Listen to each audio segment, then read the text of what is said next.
우리 앞뒤 좌우로 한번 인사하실까요? 올해 끝까지 제 옆에 앉아주셔서 감사합니다. 한 번 더 인사하실까요? 내년에도 저를 버리지 마십시오.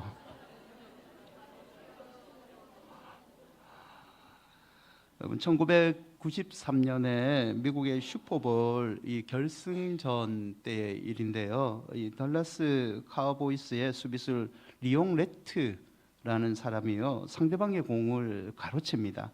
그리고 텅빈 골라인을 향해 질주하기 시작을 해요. 아무도 그를 막는 사람이 없었습니다. 이 터치다운까지는 불과 몇 미터 남은 상황이었기 때문에 이 레트는요, 이미 승리를 확신하게 됩니다. 관중들의 환호 소리가 들리자요, 그는 이 결승전에 통과하기 전에 공을 들고 있던 손을 이렇게 아래로 내립니다. 춤을 추듯 팔을 벌리면서 관중들의 호응을 유도하기 시작했죠. 바로 그때 이 등 뒤에서 죽을 힘이 다해서 쫓아오던 상대팀 이 선수인 돔 비버가요, 이 리옹 레트의 손을 쳐내 버립니다. 공은 허무하게요, 골라인 바로 직전에서 굴러 떨어졌죠. 확실했던 득점은요, 무효가 됩니다. 승리가 문턱이었고 99%는 다 된 밥이었는데 마지막 1%의 긴장을 놓친 바람에 승리는 수치스러운 기억으로 바뀌게 된 거죠. 여러분, 오늘 저와 여러분이 25년 마지막 날 이 펼친 성경 본문인 여호수아 8장에 나오는 이스라엘 백성이 서 있는 자리가 이 짧은 예화와 비슷합니다. 그들은 지금 아이성 전투 한복판에 있습니다. 분위기는 좋죠. 아니, 이긴 거랑 다름이 없습니다. 하늘에는요, 아이성이 불타는 연기가 치솟고 있고요, 적들은 혼비백산으로 이미 도망을 다 쳤어요. 아골골짜기 쓰라린 패배를 듣고 이스라엘은요, 하나님의 은혜로 또 한 번의 승기를 잡고 됩니다.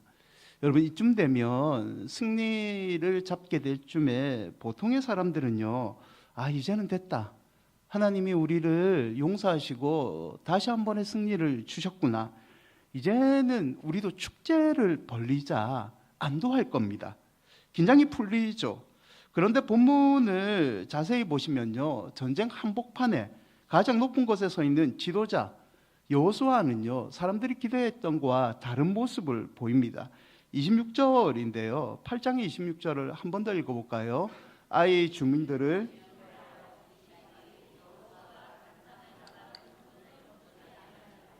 단창을 잡은 그 손을 내리지 않고 있습니다. 전쟁은 이미 기울었고요, 적들은 패배 직전인데도 여호수아는 이 단창을 잡은 팔을 거두지 않고 있습니다. 마치 시간이 멈추듯 뻣뻣한 팔을 하늘을 계속 올리고 있는 거죠. 여러분, 도대체 여호수아는 왜 이런 행동을 했을까요? 다 이긴 싸움 아닙니까? 왜 여호수아는 고통스럽게, 사람들은 다 승리를 만끽하고 있는데 그는 고독하게 팔을 내리지 않고 있을까요? 여러분, 오늘 이해할 수 없는 이 여호수아의 행동에서 한 해가 가고 한 해가 오는 가운데 우리가 혹여나 놓치고 있는 몇 가지 영적인 비밀을 살펴보고자 합니다. 첫째는요, 단창을 거두지 말라라는 건데요, 여호수아 8장 26절에 보면 단창이라는 말은 히브리어 키돈인데요, 단순히 적을 찌르는 무기는 아닙니다. 고대 근동에서 지휘관이 든 모든 무기, 이 군대의 사기를 좌우하는 깃발과 같은 역할을 하는 단어이죠. 출애굽기 17장 5절과 6절에 보면요, 지금 여호수아가 들고 있는 단창은 그 옛날 모세가 들었던 지팡이와 같은 역할을 하고 있습니다. 17장은 아멜렉과의 전투였죠.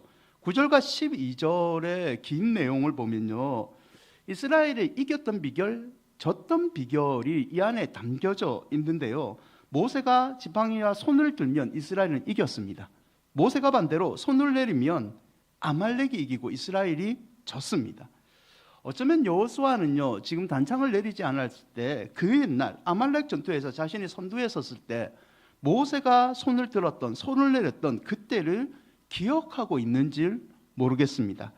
여러분, 싸움의 승패가 칼솜씨나 군사들의 용맹함이 있는 것이 아니라 하나님의 임재를 향한 시선의 고정, 믿음에 있다는 것을 여호수아는 알고 있었던 거죠.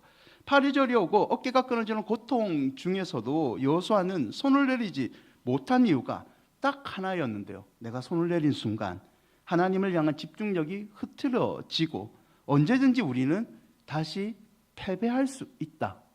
이 영적인 긴장감 때문에 여호수아는 끝까지 단창을 든 손을 내리지 않았던 거죠. 사랑하는 여러분, 한 해가 이제 몇 분 남지 않은 이 시점에요. 올 한 해 우리의 믿음을 한번 뒤돌아 보시죠. 우리는 어쩌면 영적인 승리를 하나님이 말하지도 않았는데 우리 스스로 나는 영적으로 패배보다는 승리가 많다라고 생각하고 너무 빨리 믿음의 손을 내리고 있지는 않습니까? 문제의 해결이 조금만 기미가 보여도 기도했던 그 간절한 손을 풀고 그냥 할렐루야 찬양을 하나님과 상관없이 나 혼자 외치지는 않았습니까? 급한 불이 꺼지면요, 기도했던 예배의 자리를 떠나고요, 죄와 싸우겠다고 결단했지만 며칠이 지나지 않아서 대부분의 죄는 내가 이겼구나, 이 정도 죄는 시간이 지나면 해결할 거야, 타협하며 거룩의 단창을 내려놓지 않았습니까? 26절을 다시 보면요, 26절에는 더 무서운 단어가 하나 있는데요, 진멸하여 바치기까지 라는 단어가 있습니다. 헤렘이라는 단어가 쓰이는데요, 헤렘은 철저히 구별하여 하나님께 온전히 바친다라는 뜻을 담고 있습니다. 죄의 전엽성을 완전히 차단할 때까지 남겨두지 않다라는 뜻이에요. 여러분, 왜 여호수아가 끝까지 마지막 한 사람까지 진멸될까지 손을 내려놓지 않았느냐? 적당하게 남겨놓은 그 이방 민족이, 적당하게 남겨놓은 그들의 문화가 언젠가는 이스라엘 백성을 삼키게 될 죄악이 되기 때문이죠. 또 한 번의 악올 골짜기의 비극이 적당히 남겨놓은 타협과 불순종으로 자기들 민족에게 올까봐 여호수아는 그 죄를 완전히 진멸할 때까지 단창을 내려놓지 않았다는 겁니다. 여러분, 우리의 영적인 전쟁의 실패는요, 시작을 안 해서가 아닙니다. 끝을 보지 않았기 때문입니다. 죄라는 것도요, 딱 여기까지만 없애고 이 정도의 죄는 내가 남겨놓아도 된다. 은밀한 방 하나를 남겨뒀기 때문에 결국 그 남겨둔 것이 언젠가는 우리를 사단의 유혹에 우리 스스로 죄의 불 속으로 넘어지게 하는 계기가 되는 거죠. 여호수아 8장 28절과 29절을 보면요, 단창이 나뉘지 않았던 여호수아는요, 아이를 불살라 버립니다. 그리고 영원한 무더기로 만들어 보이죠. 아이 왕을 잡아 나무에 매달고 해질 때까지 시체를 만들어 큰 무더기를 쌓습니다. 여러분, 이 돌 무더기는요, 다시는 죄가 살아나지 하지 않겠다는 완벽한 죄에 대한 제거입니다. 단절이죠. 하나의 끝자락 여러분에게 한번 물어보겠습니다.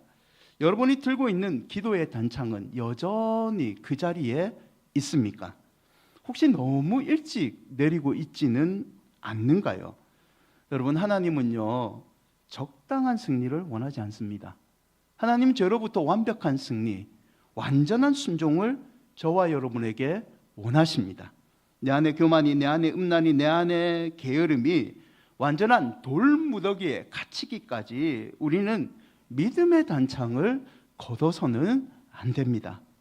여러분, 하나님이 반드시 내리지 않는 그 믿음의 단창으로 여러분에게 승리를 주실 줄 믿습니다.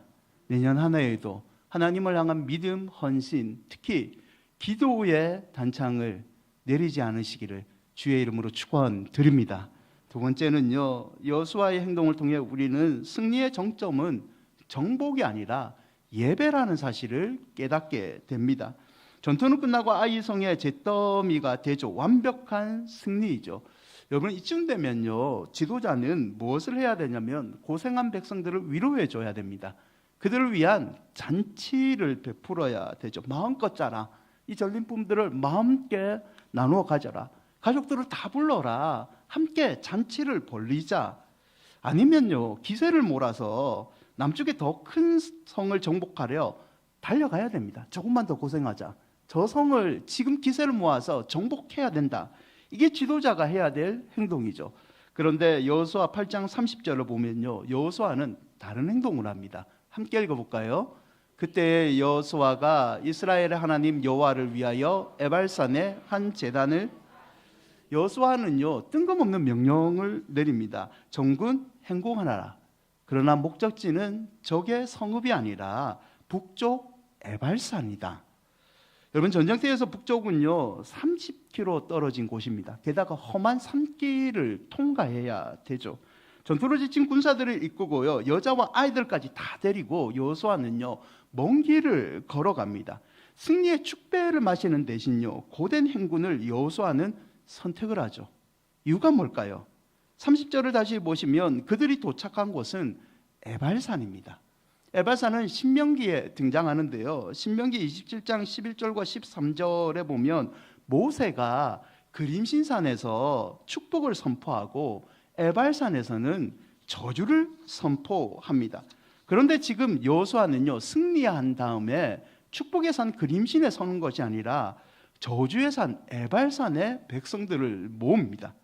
여러분, 상식적으로 하나님께 승리에 대한 감사 예배를 드린다면요 축복의 산 그림신에 제단을 쌓아야 됩니다. 그런데 여호수아는요 저주의 산 민둥산인 이 거친 에발산에서 이 제단을 쌓고 있습니다. 이유가 뭘까요? 여러분, 여기에서도요 우리는 중요한 영적 비밀을 하나 깨달아야 되는데요, 여호수아는 전쟁에 이기는 것보다 더 중요한 것은 하나님과 관계를 지키는 거다, 하나님 앞에서 나의 태도라는 것을 백성들에게 보여주고 있는 겁니다. 성취 전쟁에서 이기면요 사람들은 교만하게 됩니다. 교만하게 되면 그것은 축복이 아니라 나중에 저주가 되죠. 여호수아는요 승리의 가장 높은 순간 저주의 산 에발산에서 가장 낮은 자세로 이 승리는 내가 아니라 하나님이 주신 승리입니다 라고 하나님 앞에서 겸손하는 믿음을 잃어버리고 있지 않는 겁니다. 30절에 보시면 에발산에서 한 제단을 쌓았으니 라는 말이 있죠. 제단은요 히브리어로 미즈바하흐라는 단어를 쓰는데요, 동물을 학살하다, 죽이다 라는 뜻에서 유래가 됩니다. 즉 이 뜻은요 제단은 내가 죽고 하나님은 사는 장소라는 뜻을 담고 있죠. 여러분, 세상은요 승리한 이후에 자기의 동상을 세웁니다. 자기의 기념비를 세우죠. 내가 해냈다, 나를 한번 본받아라 라고 자랑을 하죠. 하지만 하나님의 백성은요 승리한 후에 제단을 쌓습니다. 예배를 드립니다. 나는 죽고 이 모든 영광은 하나님께 있습니다. 내가 아니라 하나님만 사셔야 됩니다. 이런 고백을 드리죠. 또한 이 저주의 산 에발산에서 예배를 드리는 이유는요, 이후로도 아무리 큰 승리라 할지라도 우리는 여전히 하나님의 은혜 없이 살 수 없는 연약한 죄인입니다라는 고백이 담겨져 있습니다. 사랑하는 여러분, 여호수아는요 승리에 도취되는 위험한 순간에 스스로 저주의 산 앞에 세움으로, 제단을 세움으로 하나님의 은혜가 아니면 나는 아무것도 아니라는 철저한 자기 부인의 예배를 드리고 있는 겁니다. 야고보서 이 4장 10절에 이런 말씀인데요, 주 앞에서 낮추라, 그리하면 주께서 너희를 높이시리라. 아멘. 사랑하는 여러분, 하나님께서 여러분을 늘 형통의 복으로 내려주시기를 축원드립니다. 그 복을 받기 위해서는요 우리는 하나님 앞에 늘 겸손해야 됩니다. 그리하면 하나님께서 반드시 여러분과 여러분 자녀들을 높여주실 줄 믿습니다. 세 번째는요 말씀으로 인생을 재정렬하셔야 됩니다. 여호수아 8장 31절인데요 함께 읽어볼까요? 이는 여호와의 종 모세가 이스라엘 자손에게 명령한 것과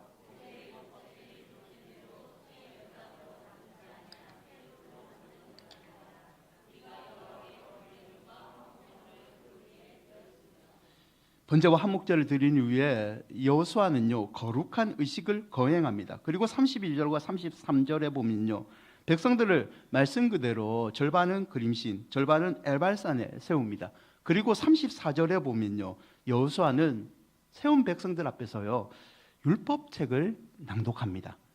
35절에 이런 말씀이 있는데요, 모세가 명령한 것은 여호수아가 이스라엘 온 회중과 여자들과 아이와 그들 중에 동행하는 거류민들 앞에서 낭독하지 아니한 말이 하나도 없었더라.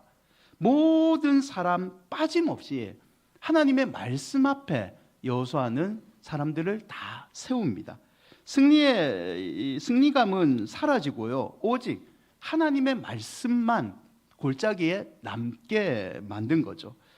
여러분, 여호수아의 이 행동은요, 우리에게 진정한 인생의 승리가 뭔가라는 것을 생각하게 하는데요, 적을 많이 죽이는 것, 내가 원하는 것을 얻는 게 승리가 아니라 빗나간 내 인생을 하나님의 말씀에 맞추는 것, 하나님의 말씀대로 살고자 노력하는 것, 그게 성도의 진정한 의미의 인생 승리라는 것을 보여줍니다. 여러분, 저주의 에발산에 제단을 세웠을 때요, 에발산은요 더 이상 저주의 땅이 되지 않습니다. 하나님의 말씀이 선포된 그곳은요 저주의 땅이 아니라 하나님을 예배하는 축복의 장소로 변하게 되죠. 사랑하는 여러분, 내년에도요 후회 없이 하나님의 말씀을 의지하는 여러분이 되시기를 바랍니다. 다른 거는 다 놓쳐도 하나님의 말씀만 붙잡고 있으면 하나님께서 반드시 여러분의 인생을 책임져 주실 줄 믿습니다. 세 가지만 한번 정리해 보고자 하는데요, 첫째는요, 기도의 단창을 내년에 거두지 마십시오. 이 정도면 됐다라는 안일함을 버리시고 내 안의 죄악이 진멸되어 돌 무더기가 될 때까지 여러분 기도를 멈추지 마십시오. 끝까지 기도하는 자가 가장 큰 복을 먼저 받게 됩니다. 두 번째는요, 성공의 자리에서 하나님께 겸손의 제단을 쌓으시기를 바랍니다. 일이 잘 풀릴 때, 문제가 잘 해결됐다가요 사실은 영적으로 가장 위험할 때입니다. 나의 전리품을 세우지 말고 내가 가장 잘 될 때 기도의 무릎을 세우시기를 바랍니다. 비록 내 삶이 에발산처럼 척박하고 저주받을지라도 기도하는 자에게는요 하나님이 축복의 장소로 변하는 기적을 베풀어 주실 줄 믿습니다. 세 번째는요, 여러분의 은밀한 죄방을 이제는 폐쇄하시기를 바랍니다. 마음속에 이 정도 남겨두고 있는 것들 있잖아요. 반복되는 마음들, 습관적인 죄, 정직하지 못한 사용이 있다면 새해는요 예수 그리스도의 이름으로 끊어내시기를 바랍니다. 사랑하는 여러분, 타협이란 이름은요 성도가 가질 무기가 아닙니다. 완전히 끝날 때까지 거룩의 손을 거두지 않는다면 하나님은 내년에 올해보다 더 깊은 하나님의 사랑을 여러분에게 베풀어 주실 줄 믿습니다. 말씀을 맺고자 합니다. 영국의 국왕들이 대관식을 치룰 때는요 앉는 의자 안에 스콘의 돌이라는 이 낡고 투박한 돌덩이 하나를 놓습니다. 여러분, 수백 년 동안 스코틀랜드 왕의 대관식에 쓰였다가 1296년에 잉글랜드로 옮겨진 이 돌은요 대관식용 옥자 밑에 꼭 놓이는 돌입니다. 사진 하나 보여주시면 이게 그 돌인데요, 저게 의자 밑에 돌이 하나 있어요. 다음 사진을 보여주시죠. 이 돌인데요, 무게가 150kg, 가로 66, 세로 41, 높이 28, 직육면체의 노랑빛 삼덩어리입니다. 그냥 돌덩이입니다. 이 돌에는요 이 장식이 딱 하나 새겨져 있는데요, 라틴 십자가가 하나 새겨져 있다고 합니다. 화려한 황금 의자에는 전혀 어울리지 않는 돌이죠. 이 돌은요 야곱이 베델에서 베고 자던 돌베개를 상징한다고 합니다. 세상에서 가장 높은 권자에 앉는 순간 왕이 가장 기억해야 될 것은 자신은 하나님의 발등상 아래 있는 존재에 불과하다. 왕들은 이 사실을 마음속에 새기며 대관식을 치룬다고 합니다. 여러분, 2026년 여러분의 인생이 하나님 때문에 화려해지기를 축원드립니다. 그 화려해질 때요 화려함 밑에 여러분 예배의 도를 늘 놓으시기를 바랍니다. 내가 높아지는 자리가 아니라 하나님이 높임을 받으시는 그 예배자의 마음, 그 예배자의 마음만 잃어버리지 않는다면 내 영광이 아닌 하나님 영광을 위해 살아가는 성도의 길은 하나님께서 반드시 책임져 주실 줄 믿습니다. 아무쪼록 내년에도 기도의 잔창을 높이 드시고 예배의 잔을 늘 싸움으로 하나님의 승리를 삶 가운데 자주자주 체험하시기를 주의 이름으로 축복드립니다. 우리 말씀 기억하면서 찬양